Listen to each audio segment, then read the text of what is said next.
지소미아 종료로 한국의 방어가 어려워? 아니지. 일본 야욕이 어려워진 거지. 지소미아, 오늘 말씀드릴 내용은요. 한국, 미국, 일본이 준비하고 계획한 과정입니다. 제 생각이 많이 들어 있습니다. 지소미아 협정이 종료되었습니다. 이 협정을 통해 미국과 일본이 얻고자 한 것은 무엇이기에 저렇게 헐리우드 액션을 취할까요? 오바마의 미국의 계산기는 중국을 견제하고 북한을 견제하고 그러기 위해서 일본을 무장시키고 일본의 작전 능력을 키운 다음에 한국을 일본 편제에 넣고 한일이 미국의 역할을 대신한다라는 계획을 세웠습니다. 한국과 일본은 미국을 대신해 전면에서 중국과 대치하고 미국은 지시를 통한 실리와 명분을 모두 챙길 수 있는 그런 계획을 짭니다. 일본의 계산기는 중국을 견제한다. 북한의 도발을 유도해서 이용한다. 일본을 전쟁 국가로 무장시킨다. 한국을 일본 편제에 넣는다. 동아시아 패권을 중국과 겨룬다.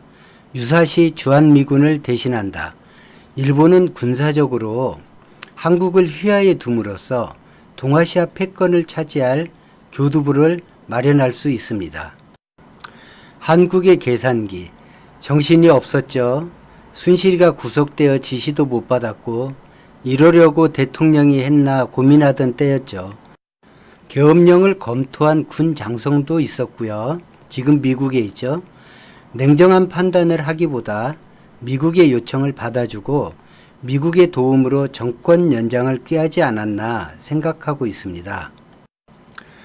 트럼프가 당선되었죠. 무기 팔기 좋은 환경임을 확인했고 일본이 무기를 많이 구입하기로 약속했습니다. 한국이 무기를 구입하기로 하고 선제적으로 미국에 투자를 함으로써 무역 분쟁 자체를 막았었죠. 큰 소리 치면 다 말 듣는 것을 신기해했고 여기저기 싸움판을 무척 많이 벌려놨어요. 한반도에서 제법 좋은 뉴스가 나오죠. 로켓맨 김정은이 문재인과 회담하고 스타가 되는 걸 유심히 지켜봅니다. 소원대로 지소미아가 체결되고 계획대로 트럼프에게 무기 구매 엄청 많이 하기로 하죠. 한국과 직접 정보를 받으니 매우 좋습니다. 발밑에 두기 전에 한국 정부가 바뀌어버렸습니다. 문재인 정부가 과거 문제를 꺼내들었고 한국 위안부 협정을 무력화합니다. 한국 징용손해 대법원 판결이 났고요. 일본은 지소미아가 안착하고 평화헌법을 개정하면 한국과 연합훈련을 하고 주한미군의 역할을 나누어 받을 계획이었습니다. 당선되고 사드 보복을 바로 당하죠. 북한이 동계올림픽에 참가함으로써 평화무드가 시작됩니다. 정상회담 2번, 두 문제와 3번 만나게 합니다. 위안부 협정을 무력화하고 강제징용 대법원 판결을 존중함으로써 아베를 자극합니다. 일본의 자주권 침해를 직접 경험하게 됩니다. 대통령이 되고 나서 북한과의 평화 교류를 배경삼아 한북미 3자의 합의로 종전협정, 평화협정을 이끌어내려고 운전자론을 주창합니다. 대통령의 품위 따위는 없죠. 동맹국도 돈벌이의 대상으로 인식하는 게 문제가 되고 있습니다. 이란이라는 암초를 만났고요. 중국이 져주지 않고 맞짱 뜨자고 했습니다. 한국과 일본의 사이가 안 좋아지는 걸 지켜봤고요. 북미 간 협상도 진척되지 않아서 조금은 짜증나기도 했고요. 국내 지지율은 사상 최저를 기록하게 됩니다. 최선을 위한 카드로 해결해도 지지도가 오르지 않는 이란 문제는 중국과의 분쟁, 북핵 문제에 뒤로 밀리게 되겠죠. 아베노믹스의 실패와 헌법 개정을 위해 특단의 돌파구가 필요해진 아베는 국내 정치 상황을 만들기 위해 한국을 타겟으로 삼고 초계기로 시작해서 징용 대법원 판결을 기점으로 보복카드를 서서히 준비합니다.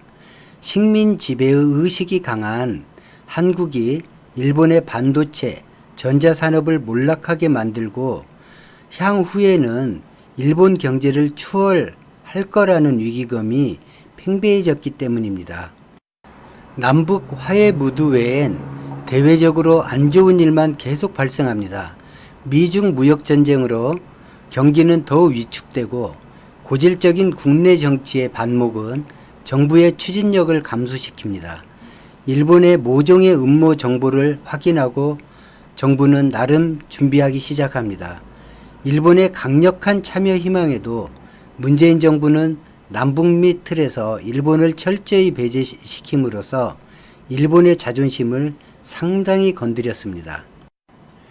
아베가 안보상의 이유를 들어 반도체 관련 세계 품목 수출 제재를 발표합니다. 아베 정권은 은근슬쩍 한일 간 과거의 문제가 1965년 협정으로 완전히 해결된 것으로 한국 정부가 인정하지 않으면 8월 2일 백색국가에서 제외한다고 발표합니다. 백색국가 제외 조치까지 갈 거라고 생각하지도 않습니다. 한국 국민들의 강한 불매운동은 아베를 당황하게 합니다. 국민들의 자발적 개싸움에 고무되어 한국 정부는 일본과 전면전을 선택합니다.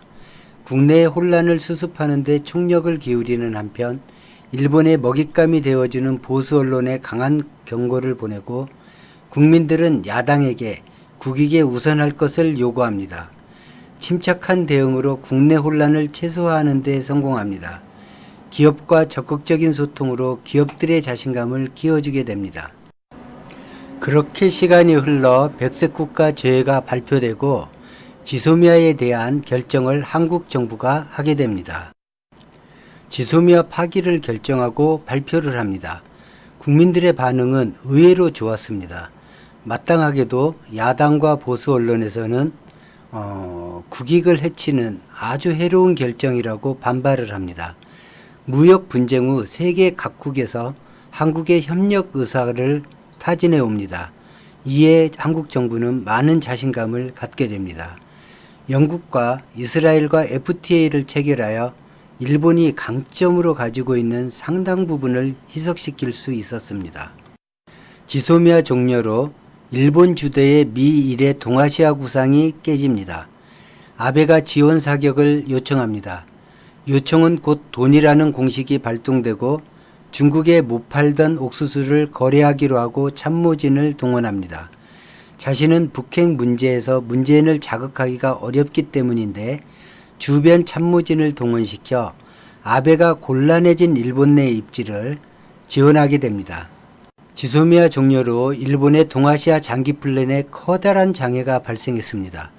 한국에 진출한 일본 기업들은 불매로 매우 어려워졌고 소도시 관광지들은 한국 여행객 감소로 어려움을 직접 목격하게 됩니다. 국내 기업들, 지식인들의 반아베 정서는 점점 더 커져가고 한국 젊은 층의 반일 확산이 발견됨에 따라 불매를 경시하던 태도가 바뀌었고 백색국가 제외 조치까지 갈 거라고 생각지도 않았었는데 이제 돌아서려고 해도 명분이 잘 보이지 않습니다. 즐거운 시청 되셨어요? 결론이 없어서 좀 아쉬울 것 같은데요. 영상이 너무 길어서 제가 이렇게 나눠서 영상을 올리기로 마음을 바꿨어요. 이 점 양해해 주시고요. 나눠서 올라가는 영상들 참고하셔서 보아주셨으면 고맙겠습니다. 오늘도 여러분은 최선을 다해서 이 사회를 위해서 생활하셨고요. 내일은 오늘보다 조금 더 행복한 하루 되시길 바랍니다.